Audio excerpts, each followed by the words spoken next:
नमस्कार, हर खबर हरियाणा देख रहे हैं आप और मैं हूं आपके साथ ज्योति आर्या। चलिए शुरुआत करते हैं खबरों की विस्तार में। मुख्यमंत्री नायब सिंह सैनी ने केंद्रीय मंत्री मनोहर लाल से मुलाकात की है। ये मुलाकात मनोहर लाल के आवास पर हुई है।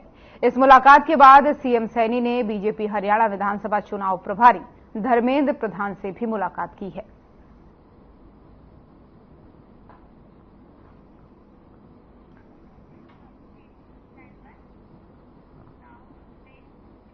और सिरसा से कांग्रेस सांसद कुमारी सैलजा हिसार में अपने निवास स्थान पर पहुंची। इस अवसर पर विधानसभा चुनाव लड़ने के सवाल पर उन्होंने कहा कि इस फैसले के ऊपर हाईकमान का ठप्पा लगना जरूरी है। पत्रकारों से बातचीत करते हुए कुमारी सैलजा ने कहा कि फिलहाल मैं सिटिंग सांसद हूं, लेकिन मेरी इच्छा जरूर है कि मैं विधानसभा चुनाव लड़ूं। साथ ही आम आदमी पार्टी छोड़कर कांग्रेस में शामिल हुए सत्येंद्र सिंह ने कहा कि ये मेरी घर वापसी है। मैंने अपना अधिकतर राजनीतिक समय कांग्रेस के साथ बिताया है।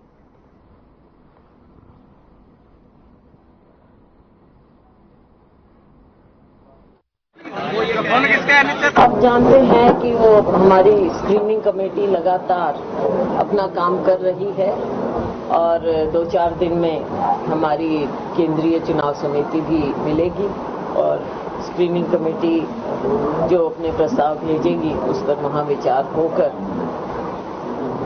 फैसला होगा। हमें उम्मीद है जल्द फैसला होना चाहिए, 4-5 दिन में, 3-4 दिन। तो बहन जी, क्या आप भी विधानसभा चुनाव लड़ेंगे? ऐसा कोई नहीं कह सकता जब तक हाईकमान का ठप्पा, सीईसी का ठप्पा ना लगे। देखिए, पार्टी शामिल नहीं, मैं तो ये मानूंगा कि घर वापसी है। 30 साल के राजनीतिक जीवन में 25 साल से ज्यादा समय जो है वो कांग्रेस में बिताया। बीच में कुछ विषय थे, कुछ मुद्दे थे जिनको लेकर बाहर जाना पड़ा। दोबारा घर वापसी की है। आज विषय है ना केवल आदमपुर का, हरियाणा प्रदेश के विकास का और किस तरीके से हरियाणा प्रदेश को आगे बढ़ाया जा सकता है एक सोच के साथ, जिसने लंबे समय स्वतंत्रता संग्राम से लेकर हिंदुस्तान को बनाने का काम जिस पार्टी ने किया, चाहे एम्स की बात हो, चाहे आईआईएम की बात हो, चाहे आईआईटी की बात हो, चाहे बड़े बड़े डैम्स की बात हो।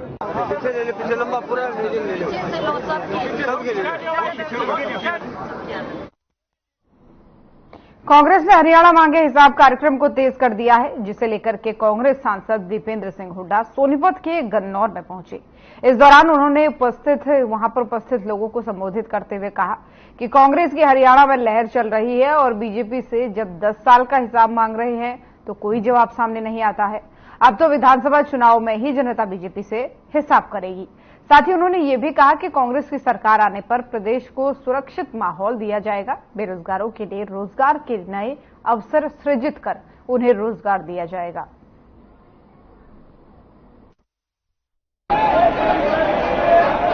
विकास में देश में नंबर 1 था। आज वो प्रदेश देश में बेरोजगारी में देश में नंबर 1 ऐसा प्रदेश बन गया हरियाणा। बेरोजगारी हम नहीं कह रहे, ये भारत सरकार बता रही है। नशे में पंजाब से आगे निकल गया हरियाणा, घर घर में, गांव गांव में नशा आ गया। नशे में देश में नंबर 1 बन गया हरियाणा। अपराध में, क्राइम में, अपराध दर में, क्राइम रेट में हम नहीं बता रहे। भारत सरकार, गृह मंत्रालय, एनसीआरबी का देश में सबसे ज्यादा अपराध दर, पिछले 1 साल में सबसे ज्यादा फिरौतियों के मुकदमे।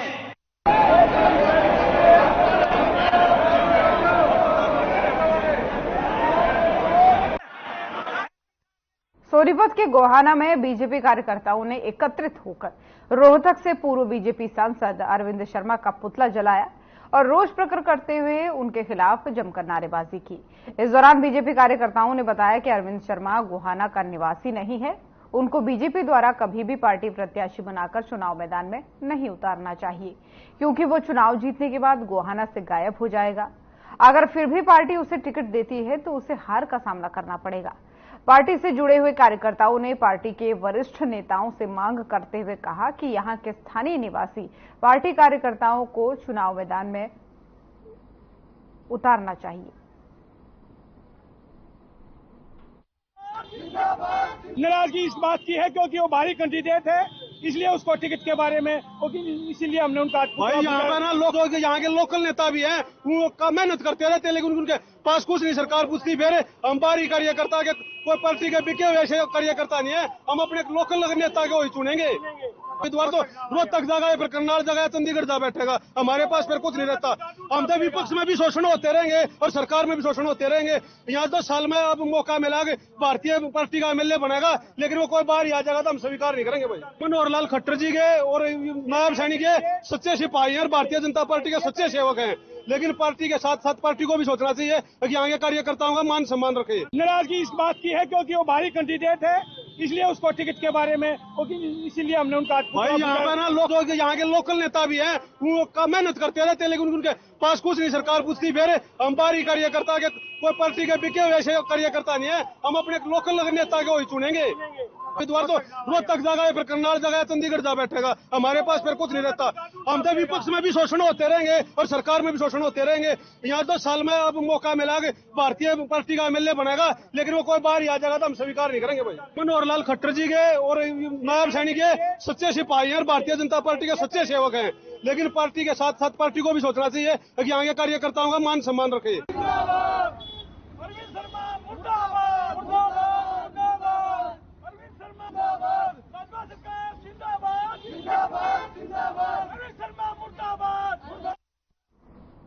कुरुक्षेत्र पुलिस ने दुकानदार पर गोली चलाने और पैसे छीनने के मामले में 3 आरोपियों को गिरफ्तार किया है।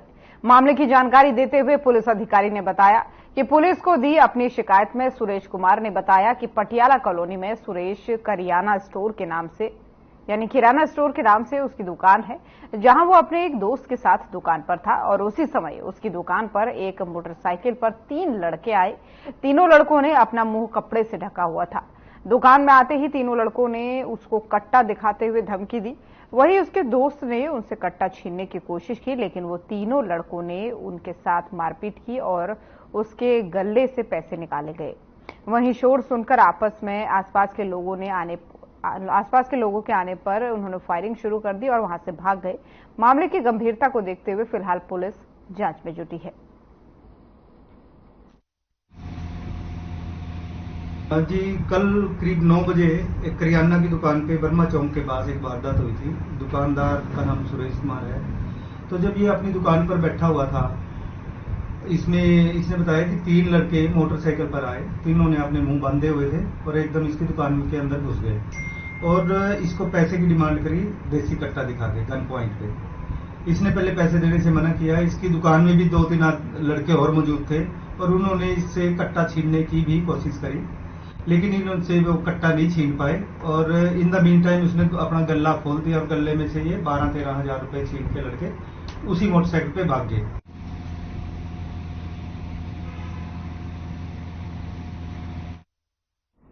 अब खबर सोनीपत से है, जहां दिन दहाड़े एक लूट की वारदात सामने आई है। 2 बदमाश पिस्टल के बल पर दुकान के गले में रखे हुए करीब 25,000 रुपए निकालकर मौके से फरार हो गए। अब क्षेत्र के दुकानदारों में खौफ का माहौल बना हुआ है और आरोपियों को जल्द ही गिरफ्तार करने की मांग पुलिस से की जा रही है।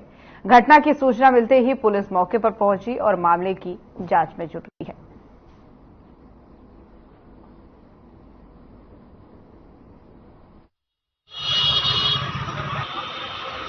मेरा नाम है जी, मैं चकुल्ली का रहने वाला हूँ।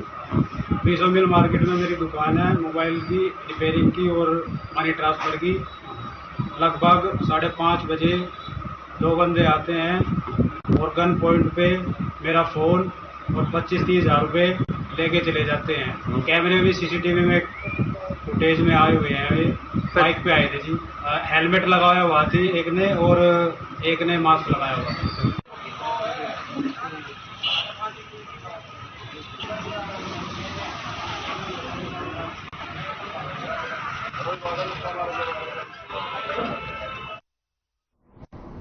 फरीदाबाद में सोशल मीडिया इन्फ्लुएंसर ने तेज गति से गाड़ी चलाते हुए बाइक सवार को टक्कर मार दी, जिसका वीडियो वायरल हो रहा है। इस वीडियो में साफ देखा जा सकता है कि किस तरह से तेज गति से गाड़ी चलाते हुए सोशल मीडिया इन्फ्लुएंसर ने एक बाइक सवार को टक्कर मार दी और बाइक सवार गिर गया। वहीं जब ये वीडियो तेजी से वायरल होने लगा तब वीडियो की पड़ताल की गई और पुलिस ने इस संबंध में जानकारी भी ली। इसके बाद से पुलिस ने बताया कि ये मामला जो है वो 25 फरवरी का है और इस मामले में पुलिस ने अब तक जो है स्वतः संज्ञान लेकर के एफआईआर दर्ज करी हुई है और अब उसे घायल व्यक्ति की तलाश कर रही है पुलिस, जिसको लेकर के इस सोशल मीडिया इन्फ्लुएंसर ने टक्कर मारी।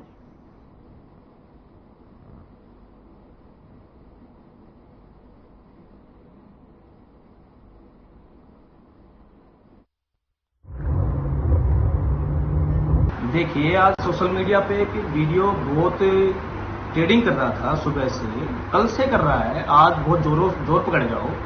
तो फरीदाबाद पुलिस की जानकारी में ये बात आई तो पुलिस ने इस मामले को ट्रेस आउट करते हुए पाया कि ये जो रजत ड्राइवर है, रजत दलाल है, ये गाड़ी को ड्राइव कर रहा है बहुत फास्ट स्पीड में और ये मामला थाना सराय थाना के अंतर्गत पड़ता है और पुलिस ने स्वयं इस मामले पे वीडियो पे संज्ञान लेते हुए उसके खिलाफ धारा रफ ड्राइविंग के अंतर्गत यानी कि 279 धारा आईपीसी, क्योंकि मामला 25/2/2024 का है, तो आईपीसी धारा के अंतर्गत इसके खिलाफ पर्चा दर्ज किया जा रहा है।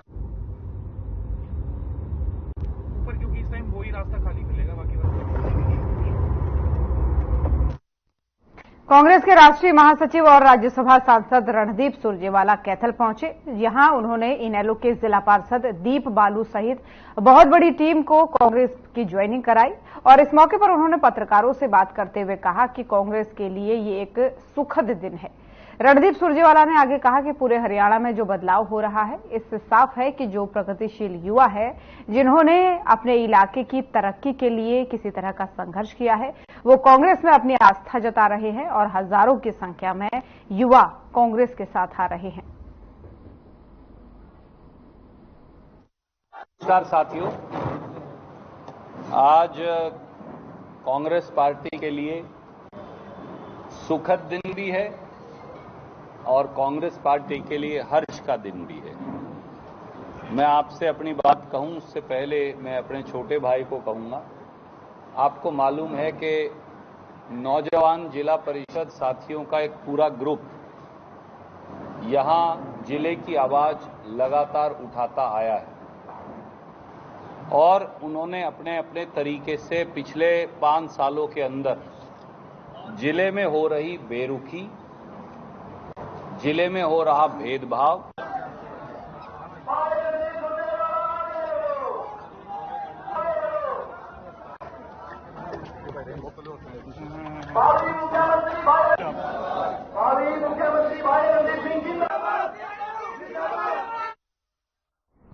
और फरीदाबाद में बादशाह खान सिविल अस्पताल में बीते 21 अगस्त को एक महिला की गलत तरीके से डिलीवरी करने के दौरान पेट में पल रही उसकी बच्ची की मौत हो गई, जिसके बाद से पीड़ित महिला के पति, सास और मां ने डिलीवरी कराने वाली 4 नर्सों पर मारपीट और जबरन डिलीवरी कराने के गंभीर आरोप लगाए थे। इस मामले में 3 नंबर पुलिस चौकी कार्रवाई कर रही है, लेकिन अभी तक पीड़ित को न्याय नहीं मिला है। पीड़िता ने बादशाह खान सिविल अस्पताल में डिलीवरी के दौरान हुई उसके साथ जाति का खुलासा किया है। वर्षा ने बताया कि जब उसे लेबर पेन हो रहा था तब उसकी मां ने स्टाफ नर्स से जो है डिलीवरी कराने के लिए स्टाफ नर्स ने उसकी मां से 3000 रुपए मांगे थे।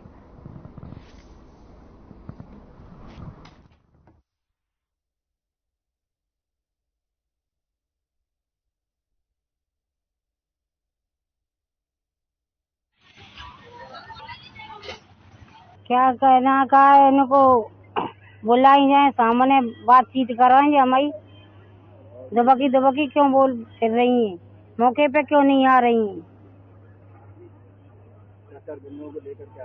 4 बंदों को रात के समय पर ले आती है, फिर हमें बुलाने आती है। अंकल कहाँ अंकल का एक ही ठिया बैठे रहेंगे क्या? क्या कहती हैं वो आपसे आके? और बार जो बयान लेते हैं, एक दूसरे दिन शाम को या सुबह बयान लेना चालू करते, दोबारा डिमांड लेते हम लोगों का, और पेशेंट हमारा उठना बैठना पा तो फिर भी हमें बुलाते। आपकी यहाँ पे लड़की है, उसके साथ मारपीट की गई है, क्या कहना? वहाँ पे भर्ती करो 10 बजे, फिर जिन लोगों ने भीतर हम लोगों को निकाल दो, इंजेक्शन वगैरह लगाई इनने। इंजेक्शन लगाई, बोतल लगाई, शरीर भी काटा है, टाँके भी मारे, उसकी बहुत बुरी हालत कर दी।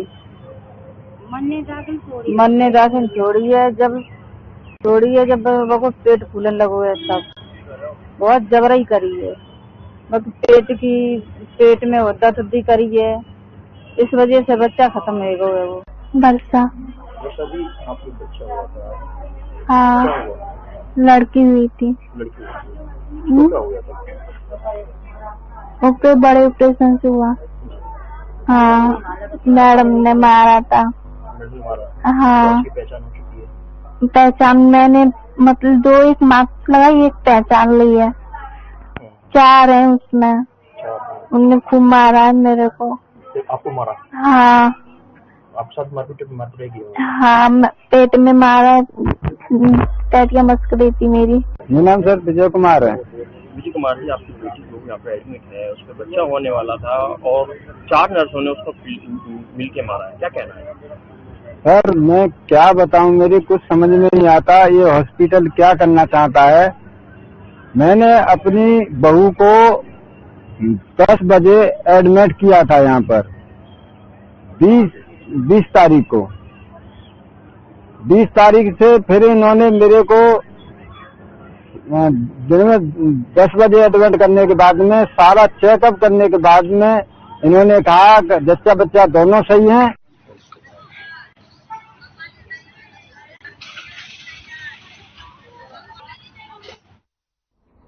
और अब खबर चरखी दादरी से है, जहां पूर्व सैनिकों और युवाओं ने बैठक का आयोजन किया, जिसमें एआईसीसी पूर्व सैनिक विभाग के राष्ट्रीय अध्यक्ष कर्नल रोहित चौधरी ने शिरकत की।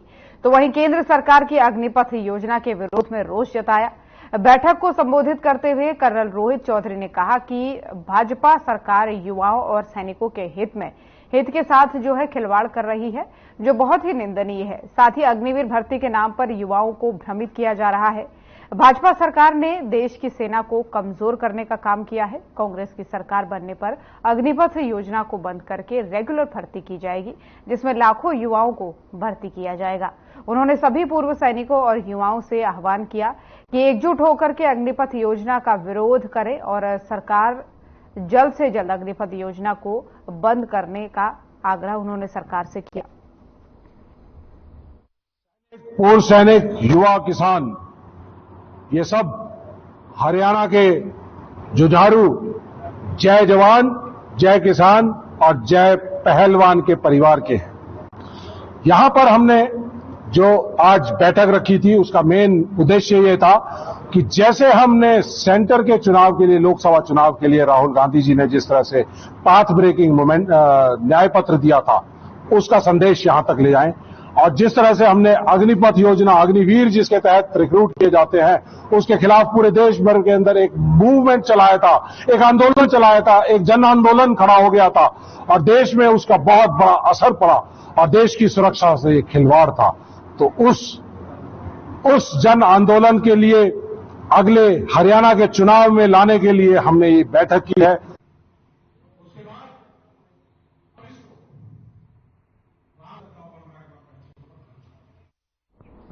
और 5 दिवसीय पहली राष्ट्रीय प्रशिक्षण एवं कार्यशाला का आज समापन हुआ है। कार्यक्रम में सीईएएच बेंगलोर से joint commissioner doctor Mahesh Kumar ने बताया कि 5 दिवसीय राष्ट्रीय चारा प्रबंधन एवं प्रशिक्षण कार्यशाला में चारा प्रबंधन की प्रगति और तकनीक पर प्रकाश डाला गया है। उन्होंने बताया कि देश के किसानों ने चारा प्रबंधन में बहुत बेहतर प्रगति की है।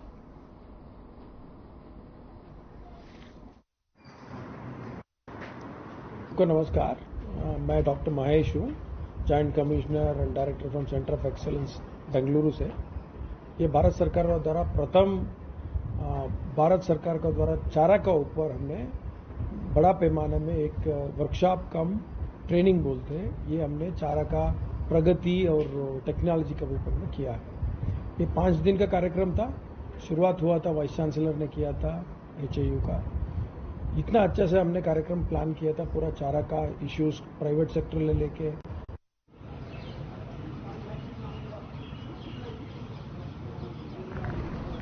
तो हिसार से आपको ये खबर बता रहे हैं, जहां पर 5 दिवसीय कार्यक्रम एक आयोजित किया गया, जिसमें चारा प्रबंधन को लेकर के टिप्स दिए गए, पूरी जानकारी दी गई कि किस तरीके से चारा प्रबंधन करना है। और पूरा 5 दिन का ये कार्यक्रम रहा, जिसमें कई तरीके के टिप्स यहां पर चारा प्रबंधन को लेकर लोगों को दिए गए, किसानों को दिए गए।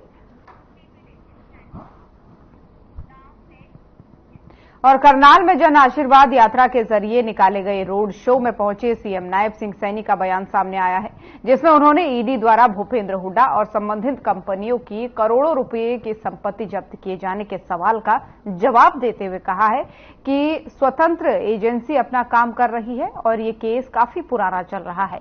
वहीं पंजाब की पूर्व सांसद सिमरनजीत मान द्वारा कंगना रनौत के बारे में दिए गए बयान पर सीएम ने कहा कि बहन बेटियों और महिलाओं के बारे में बोलते हुए भाषा ठीक रखनी चाहिए। साथ ही रोड शो में पहुंचे सीएम ने दावा किया कि प्रदेश में तीसरी बार पूर्ण बहुमत से बीजेपी की डबल इंजन की सरकार बनना तय है।